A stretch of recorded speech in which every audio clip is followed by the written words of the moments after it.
शुक्रवार संतोषी माता व्रत कथा। हिंदू धर्म में हर एक दिन किसी न किसी देवता को समर्पित होता है। शुक्रवार का दिन मां संतोषी को सबसे प्रिय है, इसलिए महिलाएं शुक्रवार को मां संतोषी की पूजा कर व्रत करती हैं। संतोषी माता का व्रत करने से घर में सुख, शांति, धन और संतोष आता है। माता उनकी सारी समस्याएं हर लेती हैं। एक बुढ़िया थी, उसके 7 बेटे थे, 6 कमाने वाले थे और एक कुछ नहीं कमाता था। बुढ़िया 6 की रसोई बनाती, भोजन कराती और उनसे जो कुछ जूठन बचती वो 7वें को दे देती। एक दिन वह पत्नी से बोला, देखो मेरी माँ को मुझसे कितना प्रेम है। वह बोली, क्यों नहीं होगा प्रेम, वो आपको सबका जूठा जो खिलाती है।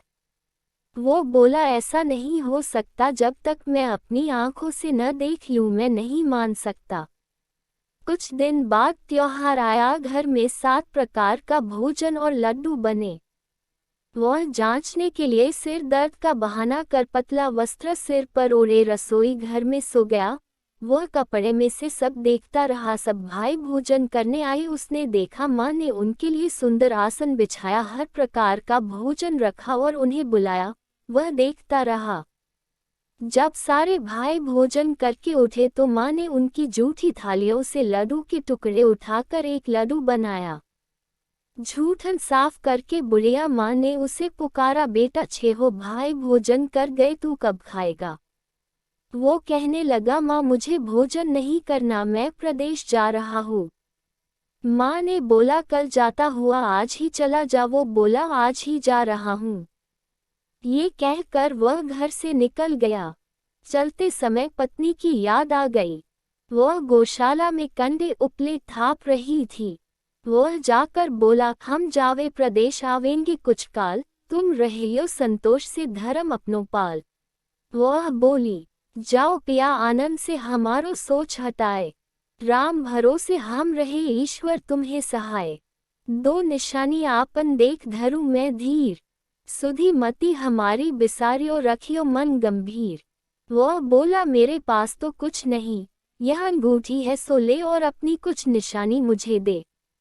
वह बोली, मेरे पास क्या है, ये गोबर भरा हाथ है। ये कहकर उसकी पीठ पर गोबर के हाथ की थप मार दी। वह चल दिया। चलते चलते दूर देश पहुंचा। वह एक साहूकार की दुकान थी। वह जाकर कहने लगा, भाई मुझे नौकरी पर रख लो। साहूकार को जरूरत थी, बोला रह जा। लड़के ने पूछा, तनख्वाह क्या दोगे। साहूकार ने कहा, काम देखकर दाम मिलेंगे। अब वह सुबह 7 बजे से 10 तक नौकरी करने लगा।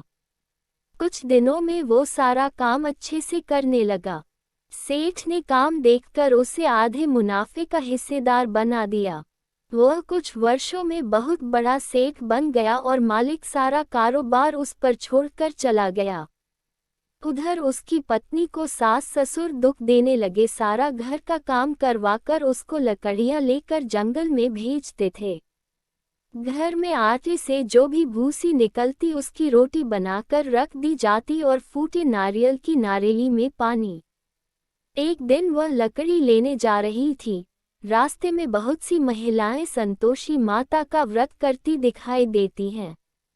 वह वहां खड़ी होकर कथा सुनने लगी और उनसे पूछने लगी, बहनों तुम किस देवता का व्रत करती हो और उसके करने से क्या फल मिलता है। यदि तुम मुझे इस व्रत का महत्व बताओगी तो मैं तुम्हारी बहुत आभारी होंगी। तब एक महिला बोली, सुनो ये संतोषी माता का व्रत है। इसे करने से गरीबी का नाश होता है और जो कुछ मन में है वो सब संतोषी माता की कृपा से मिल जाता है। महिला बोली, 1.25 आने का गुड़ चना लेना, प्रत्येक शुक्रवार को निराहार रहकर कथा सुनना, मनोकामना पूर्ण होने पर उद्यापन करना। रास्ते में लकड़ी के बोझ को बेच दिया और उन पैसों से गुड़ चना लेकर माता के व्रत की तैयारी कर आगे चली और सामने मंदिर देखकर पूछने लगी, यह मंदिर किसका है। सब कहने लगे, संतोषी माता का मंदिर है। ये सुनकर माता के मंदिर में जाकर माता के चरणों से लिपट गई और विनती करने लगी, माँ मैं अनजान हूँ, व्रत का कोई नियम नहीं जानती हूँ, मैं दुखी हूँ। हे माता, जगत जननी मेरा दुख दूर करो, मैं आपकी शरण में हूँ। माता को बड़ी दया आई। एक शुक्रवार बिता कि दूसरे शुक्रवार उसके पति का पत्र आया और तीसरे शुक्र उसके पति ने उसको पैसे भेज दिए। ये देख जेठ जेठानी का मुंह बन गया और उसको ताने देने लगे कि अब तो इसके पास पैसा आ गया, अब ये बहुत इतराएगी। बेचारी आंखों में आंसू भर कर संतोषी माता के मंदिर चली गई और माता के चरणों में बैठकर रोने लगी और रट रट बोली, माँ मैंने पैसा कब मांगा, मुझे पैसे से क्या काम, मुझे तो अपना सुहाग चाहिए, मैं तो अपने स्वामी के दर्शन करना चाहती हूँ। तब माता ने प्रसन्न होकर कहा, जा बेटी तेरा स्वामी आएगा। ये सुनकर खुशी खुशी घर जाकर काम करने लगी। अब संतोषी माँ विचार करने लगी, इस भोली पुत्री को मैंने कह तो दिया तेरा पति आएगा, लेकिन कैसे, वह तो इसे स्वप्न में भी याद नहीं करता, उसे याद दिलाने को मुझे ही जाना पड़ेगा। इस तरह माता उस बुढ़िया के बेटे के स्वप्न में जाकर कहने लगी, साहूकार के बेटे सो रहा है या जगता है। वो कहने लगा, माँ सोता भी नहीं जागता भी नहीं, कहो क्या आ गया है। माँ कहने लगी, तेरा घर बार कुछ है कि नहीं। वह बोला, मेरे पास सब कुछ है माँ, बाप है बहू है, क्या कमी है। माँ बोली, भोले तेरी पत्नी घोर कष्ट उठा रही है, तेरे माँ बाप उसे परेशानी दे रहे हैं, वह तेरे लिए तरस रही है, तू उसकी सुध ले। वह बोला, हाँ माँ मुझे पता है, पर मैं वहाँ जाऊँ कैसे। माँ कहने लगी, मेरी बात मान, सवेरे नहा धो कर संतोषी माता का नाम ले, घी का दीपक जलाकर दुकान पर चला जा। देखते देखते सारा लेनन देन उतर जाएगा, सारा माल बिक जाएगा, सांझ तक धन का भारी ढेर लग जाएगा। थोड़ी देर में देने वाले रूपा लेन लगे, सारे सामान का ग्राहक सौदा करने लगे। शाम तक धन का भारी ढेर इकट्ठा हो गया और संतोषी माता का ये चमत्कार देखकर खुश होने लगा और धन इकट्ठा कर घर ले जाने के लिए वस्त्र गहने खरीदने लगा और घर को निकल गया। उधर उसकी पत्नी जंगल में लकड़ी लेने जाती है, लौटते वक्त माता जी के मंदिर में आराम करती है। प्रतिदिन वह वही विश्राम करती थी। अचकन से धूल उड़ने लगी, धूल उड़ती देख वह माता से पूछने लगी, हे माता ये धूल कैसी उड़ रही है।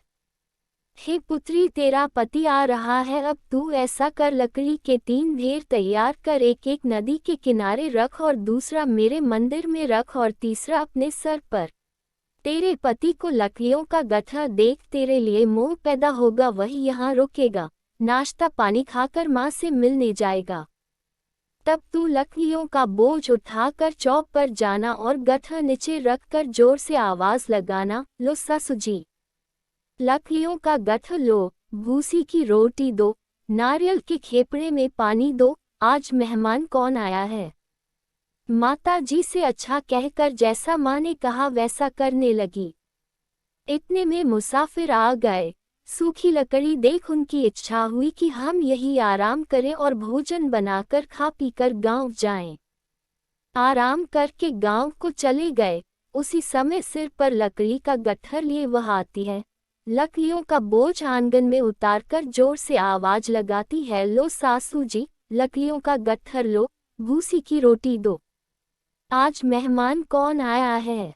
ये सुनकर उसकी सास बाहर आकर अपने दिए हुए कष्टों को भुलाने के लिए कहती है, बहू ऐसे क्यों कह रही है, तेरा मालिक आया है, आ बैठ भोजन कर, कपड़े गहने पहन। उसकी आवाज सुन उसका पति बाहर आता है, अंगूठी देख व्याकुल हो जाता है। माँ से पूछता है, माँ ये कौन है। माँ बोली, बेटा ये तेरी बहू है, जब से तू गया है तब से सारे गांव में भटकती फिरती है, घर का काम काज कुछ करती नहीं, 4 पहर आकर खा जाती है। वह बोला, ठीक है माँ मैंने इसे भी देखा और तुम्हें भी, अब दूसरे घर की चाबी दो, उसमें रहूंगा। माँ बोली, ठीक है। तब वह दूसरे मकान की तीसरी मंजिल का कमरा खोल सारा सामान जमाया। एक दिन में राजा के महल जैसा ठाट बाट बन गया। अब क्या था, बहू सुख भोगने लगी। इतने में शुक्रवार आया। पति से कहा, मुझे संतोषी माता के व्रत का उद्यापन करना है। पति बोला खुशी से कर लो। वह उद्यापन की तैयारी करने लगी। जेठानी के लड़कों को भोजन के लिए गई। उन्होंने कहा ठीक है, पर पीछे से जेठानी ने अपने बच्चों से कहा भोजन के वक्त खटाई मांगना, जिससे उसका उद्यापन न हो। लड़के गए, खीर खाकर पेट भर गया, लेकिन खाते ही कहने लगे हमें खटाई दो, हमने खीर नहीं खानी है। वह कहने लगी खटाई नहीं दी जाएगी, ये तो संतोषी माता का प्रसाद है। लड़के उठ खड़े हुए, बोले पैसा लाओ। भोली बहू कुछ जानती नहीं थी, उन्हें पैसे दे दिए। लड़के उसी समय इमली लेकर खाने लगे। ये देखकर बहू पर माताजी ने गुस्सा किया। राजा के दूत उसके पति को पकड़ कर ले गए। जेठ जेठानी कहने लगे लूट लूट कर धन लाया था, अब पता लगेगा जब जेल की मार खाएगा। बहू से यह सहन नहीं हुए, रोती हुई मंदिर गई। कहने लगी हे माता, यह क्या किया। हंसाकर अब भक्तों को रुलाने लगी। माता बोली बेटी तूने उद्यापन करके मेरा व्रत भंग किया है। वह कहने लगी माता मैंने क्या अपराध किया है, मैंने भूल से लड़कों को पैसे दिए थे, मुझे क्षमा करो, मैं फिर तुम्हारा उद्यापन करूंगी। माँ बोली अब भूल मत करना। वह कहती है अब भूल नहीं होगी, अब वो कैसे आएंगे। माँ बोली जा तेरा पति तुझे रास्ते में आता मिलेगा। वह निकली, राह में पति मिला। उसने पूछा कहाँ गए थे। वह कहने लगा इतना धन जो कमाया है उसका टैक्स राजा ने मांगा था, वह भरने गया था। वह खुश होकर बोली अब घर को चलो। कुछ दिन बाद फिर शुक्रवार आया। वह बोली मुझे दोबारा माता का उद्यापन करना है। पति ने कहा करो। बहू फिर जेठ के लड़कों को भोजन को कहने गई। जेठानी ने एक दो बातें सुनाई और तुम सब लोग पहले ही खटाई मांगना। लड़के भोजन से पहले कहने लगे हमें खीर नहीं खानी, हमारा जी बिगड़ता है, कुछ खटाई खाने को दो।